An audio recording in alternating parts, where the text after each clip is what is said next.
Magandang umaga po sa ating lahat. Ito po ang ating latest weather update ngayong Biyernes 13th of February 2026, bisperas ng Araw ng Pag-ibig.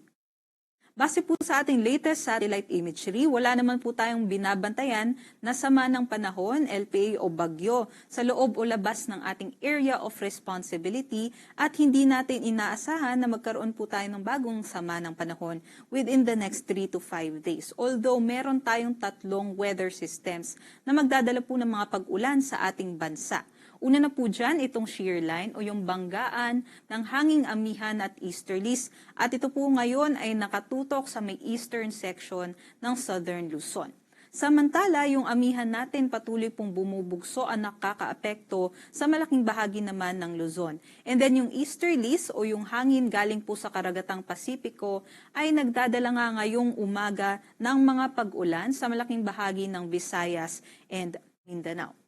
Kaya para naman po sa ating forecast ngayong araw, dito po sa may Southern Luzon area, specifically dito sa may Bicol region, sa may Quezon, Laguna, Batangas, and Rizal, even dito sa may Marinduque, Romblon, and Oriental Mindoro, inaasahan po natin dyan yung maulap na panahon na may kalat-kalat na mga pag-ulan, pagkulog at pagkidlat dahil sa shear line.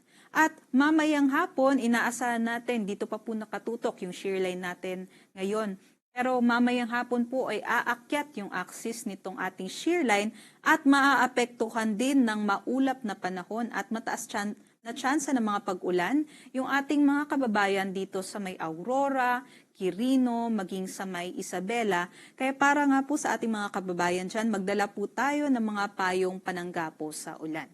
Yung amihan natin nakakaapekto nga sa malaking bahagi ng Luzon at posible din pong magdala ng mga mahihinang pag-ulan at makulimlim na panahon dyan sa may Cagayan, Batanes, maging dito sa may Apayao, Kalinga at dito rin po sa may Ifugao and Mountain Province. But for Metro Manila and the rest of Luzon, inaasahan naman po natin mas maliwalas po yung ating panahon ngayong araw liban po sa mga isolated light rains.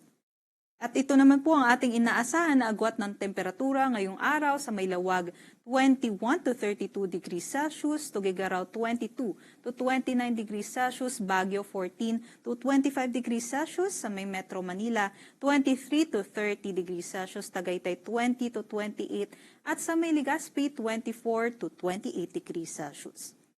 Samantala, sa may Palawan, Visayas at Mindanao, malaking bahagi nga po ng ating bansa ay apektado ng easterlies. Kaya posible nga po yung mga pag-ulan ngayong araw, mataas po yung tsansa dito po sa may Soc-Sargen, Northern Mindanao, Davao Region and Caraga sa may Mindanao. And also, kabuuan po ng Visayas ay makakaranas po tayo maghapon ng mga maulap na panahon at may kalat-kalat din ng mga pag-ulan at mga thunderstorms.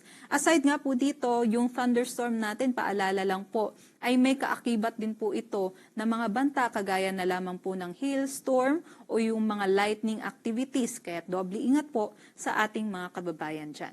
But for Palawan and the western section din po ng Mindanao ay mas maaliwalas din po yung ating panahon liban lamang po sa mga thunderstorm activities. Ito naman po yung ating mga agwat ng temperatura dito sa Palawan, Visayas at Mindanao. Sa may Kalayaan Islands 26 to 29, sa may Puerto Princesa 26 to 30, Zamboanga 25 to 33, mas mainit po dyan sa southern parts ng Philippines, sa may Davao 24 to 32, Cagayan de Oro 24 to 29, Tacloban 24 to 30, at dito naman po sa may Cebu ay 25 to 31 and Iloilo naman 24 to 29 degrees Celsius.